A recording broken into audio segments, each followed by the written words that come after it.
Hello everyone, welcome to Pepcoding. तो इसमें हम एक और सवाल डिस्कस करते हैं। इस सवाल का नाम है प्रिंट परम्यूटेशंस। इस सवाल में हमें क्या करना है, हमें परम्यूटेशंस प्रिंट करनी है किसी भी स्ट्रिंग की। तो जैसे कि ये हमारी स्ट्रिंग है, इसके परम्यूटेशंस क्या हो सकता है, A B C, A C B, A C B, B A C, B C A और सी ए बी और सी बी ए। ये हमने कैसे निकाले हैं, तो देखते हैं कैसे निकलेंगे। जैसे ये हमारी स्ट्रिंग है ए बी सी, यहाँ सी है, ये ए बी सी है। इससे हम तीन कॉल्स लगा सकते हैं। इन तीनों कॉल में क्या होगा ना कि या तो ए हमारे आंसर का हिस्सा बनना चाहता है, या तो बी, या फिर सी।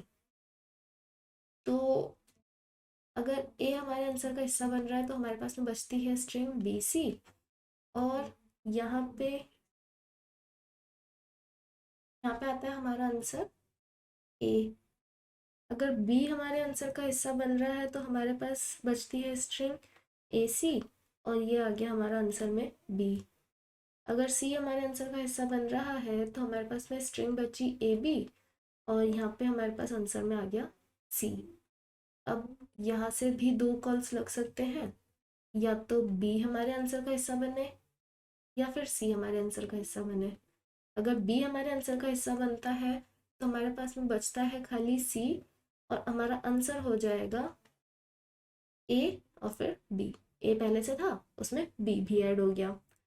अब बात आती है सी की। जब सी हमारे आंसर का हिस्सा बनना चाहता है तो हमारे पास में स्ट्रिंग बचती है खाली बी, और आंसर होता है ए सी। सेम चीज़ यहाँ पे ए आंसर बन सकता है या फिर बी, ए सी ए बन सकता है या सी बन सकता है। ए बना है तो सी बचेगा और आंसर हो जाएगा बी ए। और जब सी बना है, सी हमारे आंसर में आया है तो हमारे पास बचा ए, और हमारे आंसर में आ गया बी सी। अब यहाँ पे भी सेम चीज़, ए बी। जब ए आया है, हम ए आया है यहाँ पे, सॉरी, ए ऐसे नहीं आएगा, बी भी ऐसे नहीं आएगा। जब ए हमारे आंसर का हिस्सा बन रहा है तो हमारे पास बचता है बी, और यहाँ पर आ जाएगा सी ए। और जब बी हमारे आंसर का हिस्सा बन रहा है तो हमारे पास बचता है ए, और यहाँ पर आ जाएगा सी बी।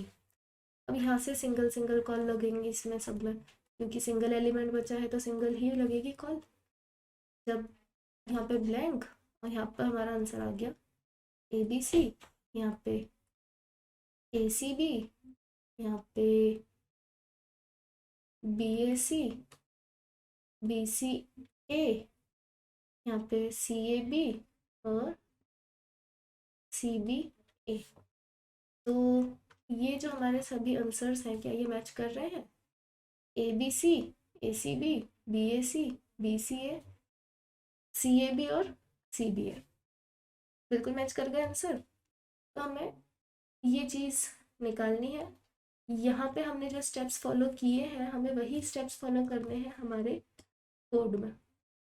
तो चलिए हम कर लेते हैं यही सेम स्टेप्स फॉलो। क्या करना है हमारे पास में, हम सबसे पहले हमारा एक लूप चलाएंगे जिसमें हम क्वेश्चन की लेंथ तक जाएंगे। जैसे हमारा क्वेश्चन है ए बी सी, तो हमें ए बी सी की पूरी लेंथ तक जाना है।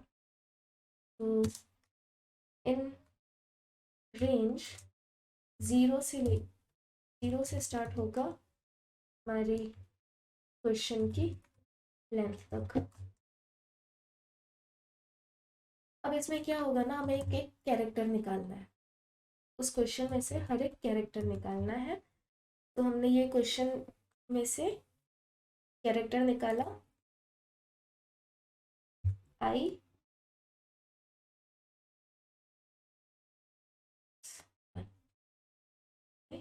कैरेक्टर। अब उस कैरेक्टर के लेफ्ट और राइट, जैसे कि ए बी सी था, मैंने बी निकाल लिया, तो बी के लेफ्ट वाला और राइट वाला, ये दोनों कैरेक्टर्स भी चाहिए। इन दोनों को मिला के ही तो मुझे रेस्ट ऑफ स्ट्रिंग आगे भेजनी है। तो इसके लिए मैं क्या करूँगी, मैंने स्ट्रिंग के लेफ्ट में से निकाल लिया क्या, ये 0 से लेके आई तक जा रहा है, तो क्वेश्चन में निकाल लिया 0 से आई, और राइट में से निकाल लिया मैंने कैसे, आई से i+1 पूरा, i+1 से एंड तक पूरा।